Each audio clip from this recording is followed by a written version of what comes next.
Every Monday, we catch up with Executive Deputy Director of Athletics over at LSU. He's a former player.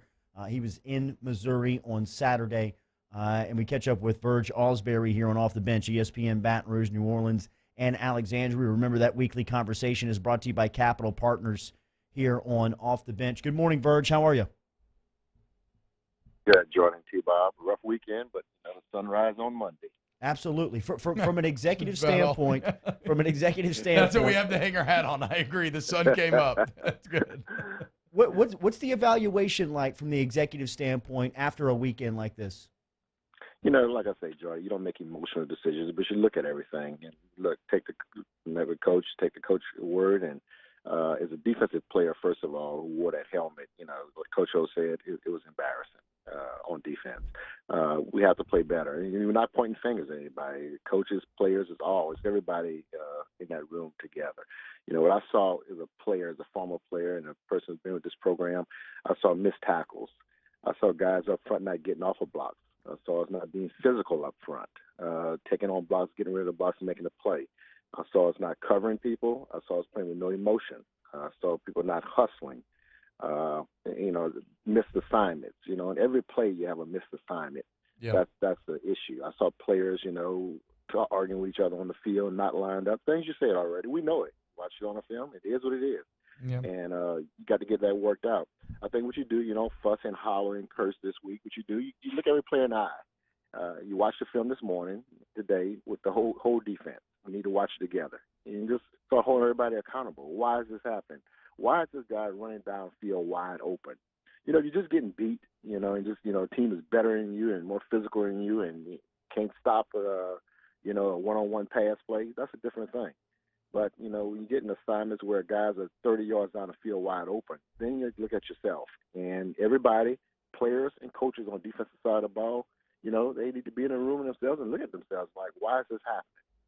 Yeah, it's nut check time for that entire group. Like you said, just top to bottom. I mean, every single person. And when it's this bad, everybody has a hand in making that bad gumbo. How do you get it fixed? You watched the film as well, and it just seems so kind of broken to its core at this point. How do you make enough changes to show improvement when you're here in the middle of the season and things are kind of hurtling along?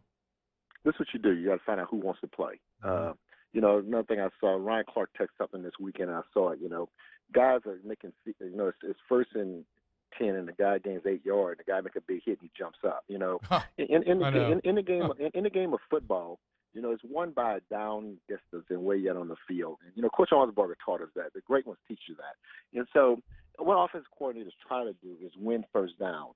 And winning first down is gaining 5 to 6 yards on first down. Yep. Anytime you gain that many yards in the first down, it's 2nd and 4, 2nd and 5, the offense is winning the battle. And we have to do that on offense too. Win first down. If you win first downs, it makes it easier for you to win the third down.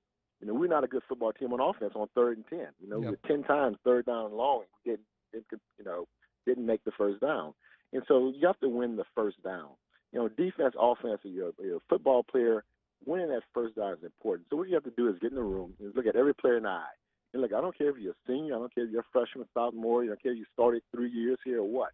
And look, do you want to be here? Do you want to play? Do you give in 100% effort? And if you don't, then find the next guy to put in the game. And sometimes guys who's supposed to be leaders and captains on the defense, you know what? They need to sit on the bench for a little while and watch. Can you speak to the greatness of Terrace Marshall? A great game. Great. I mean, he's your leading receiver. We have good receivers.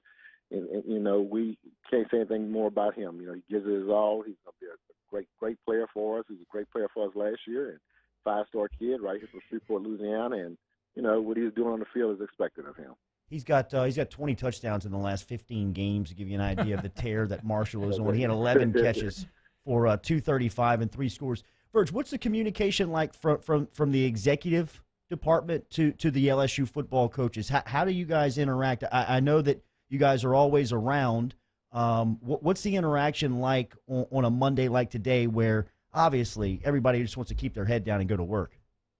Look, we're very positive. We support the program. That's our job, to support the program. We're not going to tell a coach what to do, how to do it, and what they need to do.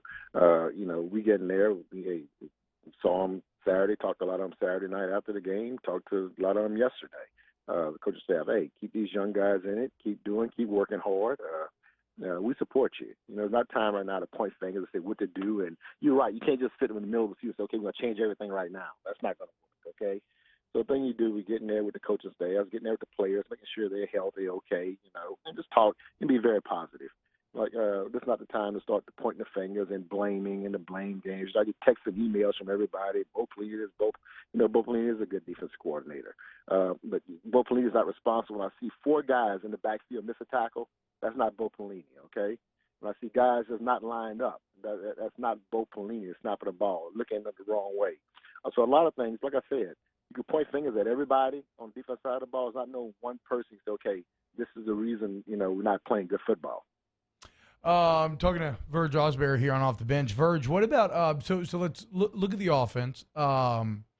What impressed you the most offensively on Saturday, and then where do you think that this offense still needs to improve the most?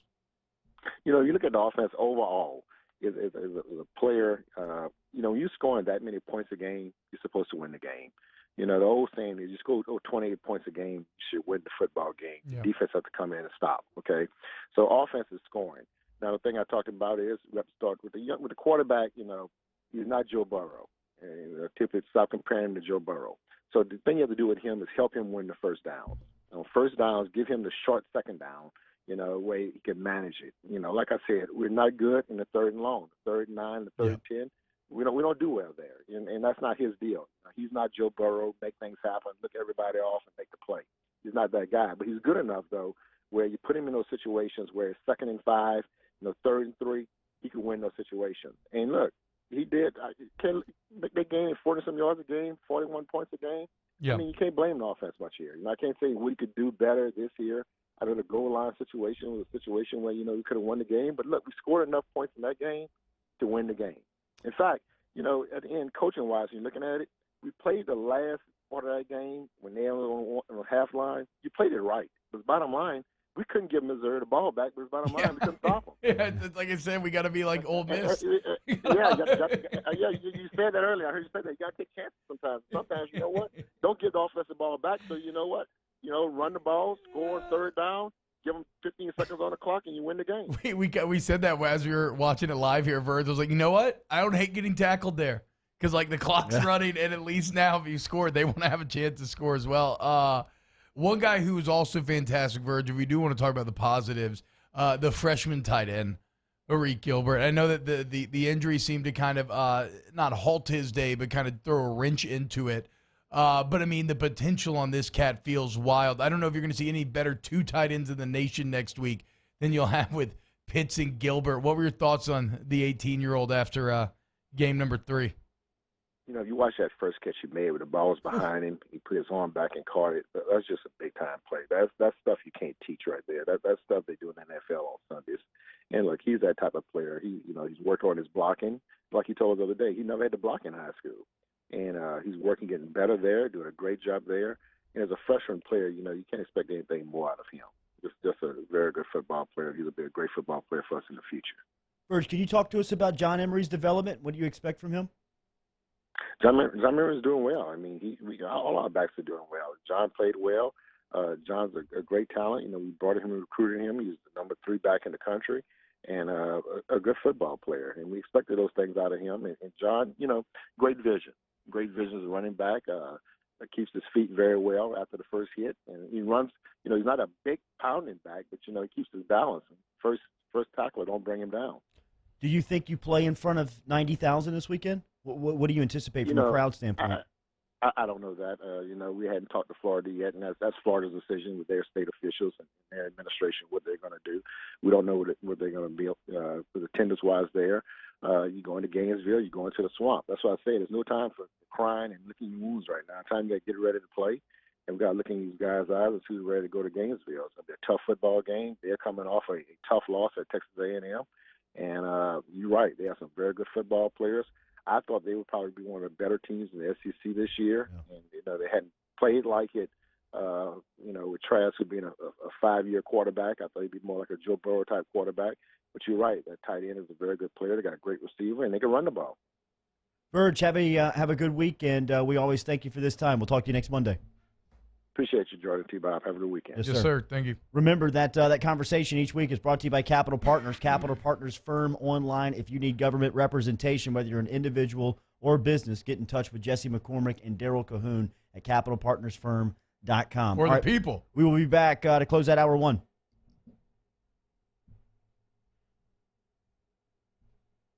I promise. Keep going. This happened the other day where the computer was kind of freezing up. As far as what Verge said there, yeah, I mean, I agree with a lot of it. The Emery stuff is interesting to me because I'm with you. Like, I don't know why he wasn't in the game plan earlier. I thought they were going to use him more. Well, my concern is that he's their best player at that position, it feels like. I mean, for him to be on the field for the first time of the day on the third series of the game, I can listen to your touch distribution on look, they couldn't block it, they couldn't run it. But the fact of the matter is, in my eyes, he's one of your best players, and he's got to touch the ball. Yeah, that's fair. Like, let him be the one that proves that you can't run it. Like, I see what you're saying there. So I can't disagree there. I would just say I don't know that any running back was going to have a ton of success on this day. The offensive line wasn't bad. I like they really well not pass blocking wise. They weren't bad pass blocking wise. There were gaffes like there's always going to be, but on the whole they were pretty solid. But run blocking, they could not move Mizzou, and that's a pretty big red flag. Even though it was a Mizzou team that was down 2 defensive line starters due to COVID. But the main correlating factor though is the absence of Ed Ingram. The drop off from Ed Ingram to Turner, and this is not even as much a criticism against Turner because it just is what it is. I mean, Ed Ingram is a top-tier NFL prospect at that position. Charles Turner is a cat making his first start that had to just gain like 40 pounds in a year. So, like, of course there's going to be drop-off there. It was still, though, even more extreme than I had anticipated. And when you're talking about running the ball, guard is the main position that can influence, in terms of offensive line, your success on the ground. And not having Ed Ingram really hurt you this last game. Yeah, and one thing that Verge talked about that he was talking about a tweet that was coming out during the game. I hope on Tell the Truth Monday, which I anticipate happening in film review, is that LSU they get some humility about him. I mean, to see Damone Clark stand over a runner. It was a bad look. It was in the fourth quarter. That's when it was like 38-31 or 34 or 41-38. Yeah, like the one play that Clark made where he met the guy at the line. He pulled that little dance in the backfield. Like, fellas. I think RC tweeted, like, hold up. Like, there needs to be a rule in place for this LSU defense right now. You cannot celebrate until y'all do something for an entire game. I mean, believe it or not, that's where I thought that they, had lost total control of the team. Like, there's no regulation within. I mean, there's no enforcer within that can stand over that stuff and say, fellas, that's not the look we want. That ain't the look that LSU's defense wants to portray when you're down. I mean, you're giving up record amounts. Basilac's killing you. Like, what are we doing? I mean, what are we talking about here? No, this cat who's never played before, KJ Costello was benched, is out there murdering you. Yeah, they scored 2 points. And that's the terrifying part. And that's why a bit later we can dive into schedule game by game and see if we can kind of math out where we think you're going to end up. Because the two teams you lost to are also 1 and 2. All right, we'll be back. Close out hour one. Off the bench with Kalata and T-Bob.